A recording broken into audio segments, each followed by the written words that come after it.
Now we're going to go through an example where we are trying to draw a function using the first and second derivatives, okay? And so here's a very good problem for us to work through. So we're given information about f, f prime, f double prime, right? And so we need to determine intervals of increase and decrease in extrema, determine intervals of concavity and points of inflection, and then finally, after all that work, sketch the graph, okay? So I'm going to come over here and let's think about part A. So I need, intervals of increase and I need intervals of decrease, and then I need extrema. So mins and maxes and everything in between. Okay, so increase. I would need to look where this first derivative is positive. Oh, look, that is right there. So I'm just going to write this in interval notation, right? So negative infinity to 0, and then also 2 to 4. If you want to do a union, that's fine. Intervals of decrease, that is when f prime is less than 0. So again, that is the third condition here. So we'd have from 0 to 2 and from 4 and on. Okay, and then extrema, I want to come back to that and you'll see why. Okay, we'll come back to extrema. Okay, part B. Okay, so part B says concavity, right? So I'm going to say concave up, concave down, and then my points of inflection. Okay, so concave up is when the first or second derivative is positive. Oh, look, that gives me it there. So from 1 to 3. And then concave down is when the second derivative is less than 0, also given to me. So negative infinity to 1, and then also 3 to infinity. Okay, and here you can, this one's a little bit easier to point out. The extrema, I need to see it a little bit more visually, but I would say that indeed at an x value of 1 and then y value f of 1, okay, I don't know what that is, but that is a point of inflection because it does indeed change concavity. And then similarly, since we switch from concave up to concave down at x is equal to 3, that will also be at the location of another point of inflection. So there we go. Okay. Now, for part C to sketch this, this is where I am going to kind of help. I'm going to classify extrema from actually my work in part C. So what I'm going to do in part C is I notice that there's a lot of information here, and I'm just going to try and assemble it all in sort of a grid. So the key numbers that I need to pay attention to are 0, 1, 2, 3, and 4, right? And I'm going to imagine this as a number line, okay? But what I'm going to do is make a table, or I said kind of a grid out of this, okay?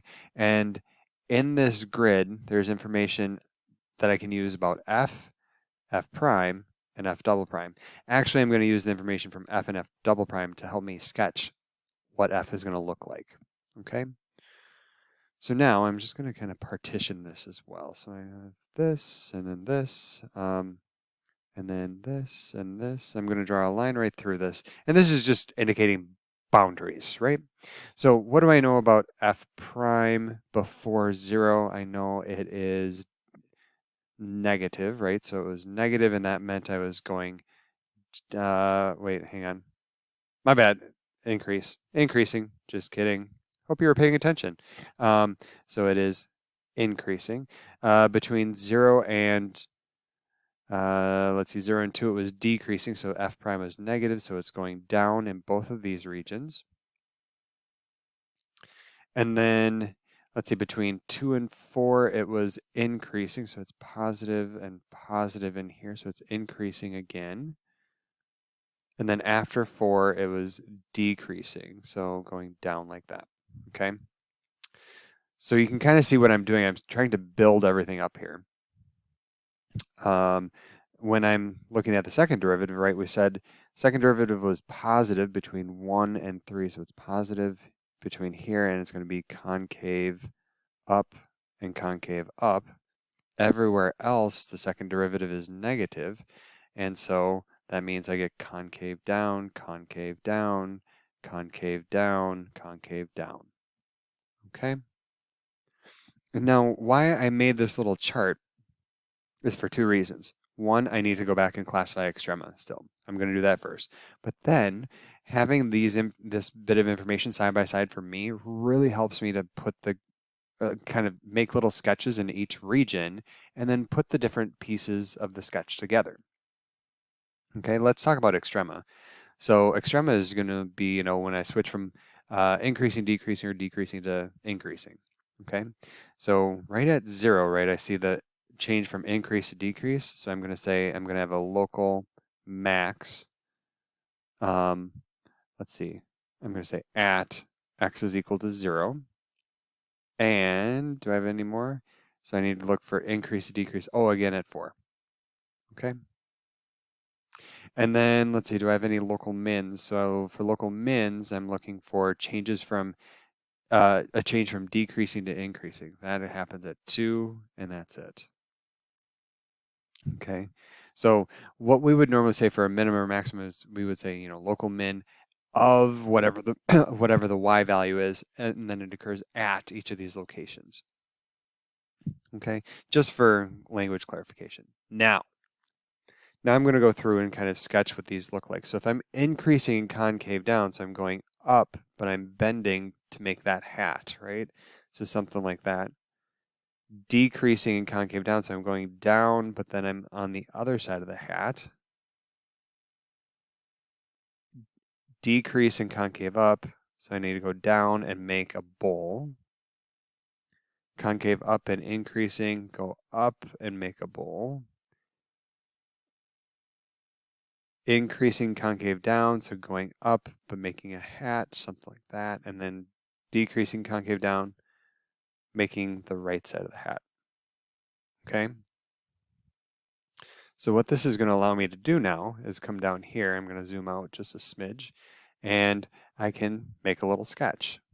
Might not be the best sketch in the world, but we can sort of try our best. So this is going to be 1, 2, 3, and 4. Okay? And so now I know before 0 it needs to be increasing concave down. So something maybe like that.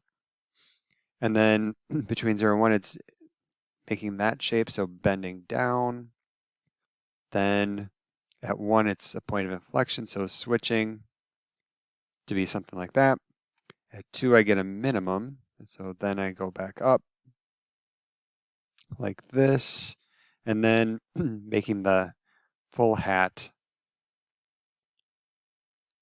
after 4 like that. Okay, so there we go. We've kind of made a sketch. Again, the process that I used, I mean, first of all, we needed to make sure to follow, the instructions, state increasing, decrease intervals, and concave up, concave down intervals, extreme points of inflection. But then really assembling this chart for me helps me to put the graph together more easily. Maybe it'll work for you. Maybe you can just do it right away. But this would also help in terms of showing your work on homework or exams. So maybe it's worth a shot.